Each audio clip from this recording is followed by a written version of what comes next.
Hello everyone, I'm the in-house physician with Indus Health Plus, Dr. Kala Kulkarni. As we all know, October is the time set apart globally for breast cancer awareness. To raise the awareness, to advocate for screening, to encourage the survivors and remember those who have fought the disease bravely. Today we have with us Dr. Shona Nag, who is one of Pune's best breast cancer specialists and leading medical oncologists. She has over 27 years of experience and she has made it her mission to encourage everyone to understand cancer better, especially women. She is the director of oncology department at the Sahyadri Group of Hospitals, Pune. She is also a recipient of numerous awards for her contribution in the field. She has been rewarded for her research in the field too. Welcome, ma'am.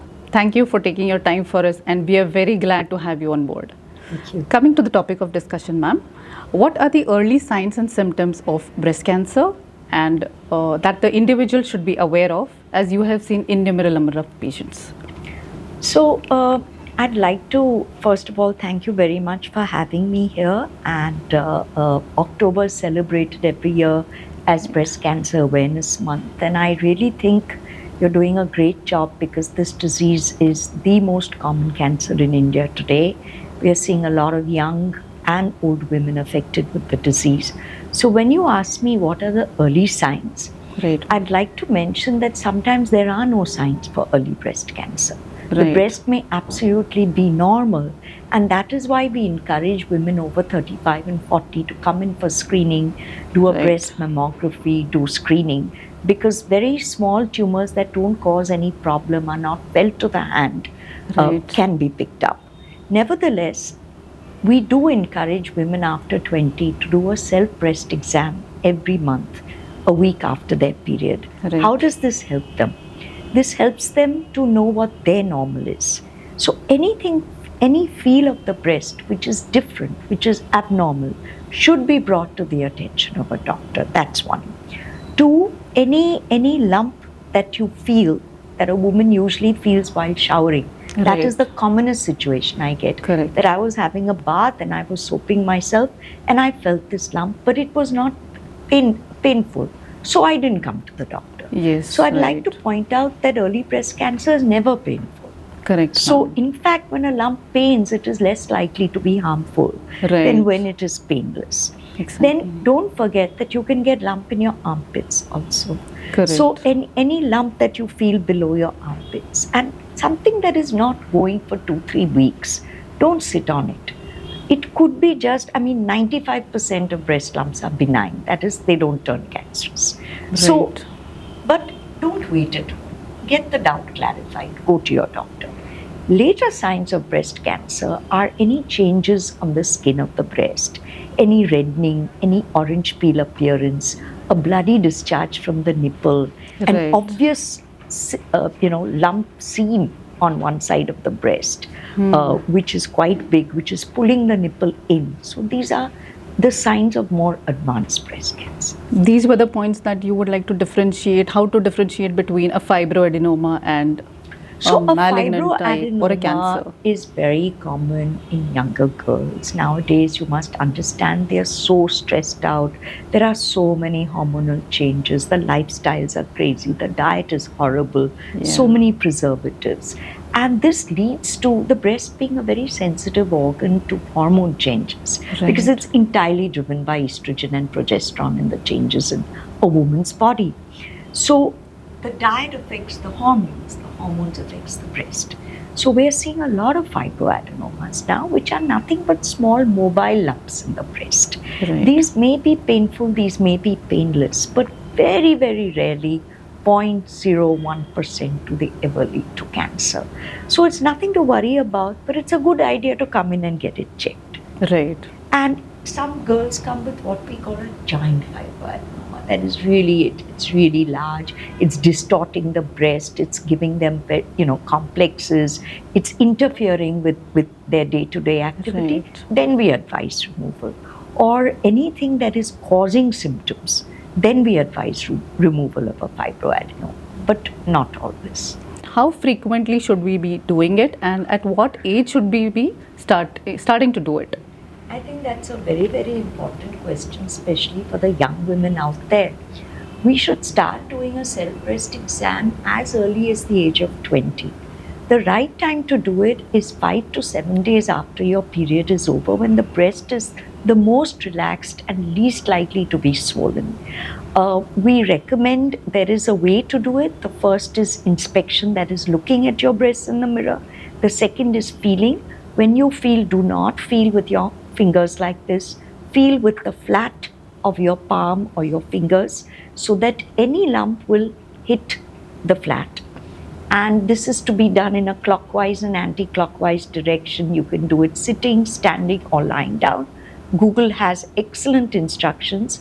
You should do it every month, and you should do it right till the age, till you're alive. I mean, make it a practice. As age goes by, the breast nature will change, the feel will change. That is age related, nothing to worry about. So start doing it as soon as possible. As you also mentioning about the screening, right? So could you elaborate on how and why screening is important and all the test modalities that are available for the same? So again, Doc has asked a very, very relevant and important question. Screening is something we do in a normal person who doesn't have any symptoms. So we do tests as a precaution, as a prevention, so as to pick up any disease early. So for breast cancer screening, the most established method is mammography. And believe me, it is not a normal mammogram or an analog. It is something known as digital mammography. So please ask for a digital mammo. There are 5 or 6 available in the city of Pune and all over India as well. Now, when you get a mammo, make sure you're over 35 or 40 years of age. If you're below 35, our breasts are so dense that you won't see anything on the mammo. At that point, if screening has to be done after the clinical exam, a breast sonogram is what is recommended for younger women. Sometimes after doing the mammo in older women, we may find certain things we need to recheck. That may be done on a sonogram. So a mammo and a sono is done together. And in very rare cases, in cases where there's a very strong family history, the girl is very young, mammo's not working, sono's not picking up enough, a breast MRI is recommended. But that is not for routine screening, only in very, very high risk women. As we always advocate and we always encourage people, and we tend to let them know prevention is better than cure. 100%. So what, according to you, are the best preventive measures that can be taken to avoid, if not avoid, to at least postpone or, Yeah, I get your point. So I think we need to go back to kind of living a less stressful life. And here is where lifestyle is most important. Now, I understand you have a hurry to achieve, a hurry to get there. But honestly, I think if you don't take care of yourselves, you can't take care of anything else. And I think COVID has taught us that health is invaluable. So as far as lifestyle goes, the same risk factors that hold for diabetes, that hold for heart disease, also hold for cancer, and especially breast cancer. So there are factors that we say that you can change and factors that you can't change. So let's talk of the ones you can change. In terms of lifestyle, obesity is a risk factor for breast cancer. That's definitely something you can work on with exercise and a good diet. Then avoiding too much alcohol, avoiding smoking, again risk factors for all 3 non-communicable diseases. I'm not going to be a party pooper and say don't drink. I'm going to say do it in moderation, don't binge. That is the worst form of alcohol drinking. Don't drink during the week and then, suddenly overload your system with toxins. It doesn't work. The body can't handle it and your cancer risk goes high. So 1 or 2 drinks a week, 1 or 2 pegs a week, maybe 3, fine, but not overboard. Smoking, an absolute no-no. I mean, that is something that you pay for all your life. People stop smoking and get lung cancer 10 years later or breast cancer 10 years later. And then, it's very sad because, they've stopped, but the risk has not stopped. So that's one. These are the most important things. Try and eat fresh food. I know there are a lot of pesticides in our food. Try and eat healthy, eat a lot of grains, proteins. Milk products are okay. There is a myth that milk products are pumped with hormones and you get breast cancer. No, we're not drinking 1 gallon or 2 liters of milk a day. We are drinking 200 ml a day. That is fine. Cow milk is better. It mimics human milk the best. It has the least fat content. So go for that. Then white sugar, I don't really recommend. I'm not saying it feeds the cancer. It's just unnecessary calories leading to obesity, leading to cancer. So if you can avoid white sugar and replace it with dates, honey, or a sweetener like stevia, which is natural, not the chemical sweeteners, those are carcinogenic. So these are the little things you can do for yourself. I cannot underestimate the value of exercise.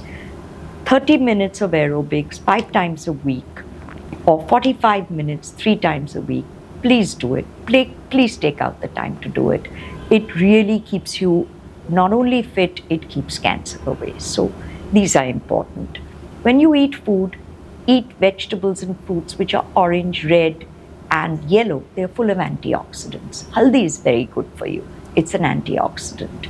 The broccoli, cauliflower, cabbage family is full of antioxidants. So try and incorporate more of this into your diet. And of course, millets. Millets are very good for you as well.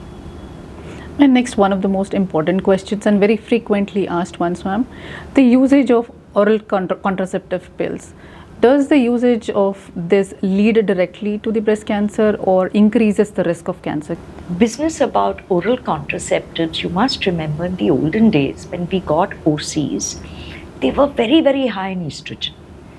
And there was no way of regulating the amount of estrogen, and estrogen is carcinogenic to the breast. 70 or 60% of breast cancers are driven by estrogen hormone. And of course, taking such high quantities of estrogen does put you at risk for breast cancer. So the older oral contraceptives were dangerous. But today, when you look at the OCs, they're a very nice mix of estrogen and progesterone, and they kind of mimic the normal menstrual cycle. So they are pretty safe. So I would say in today's day and age, OC pills are really not a risk factor anymore. Right, okay, ma'am.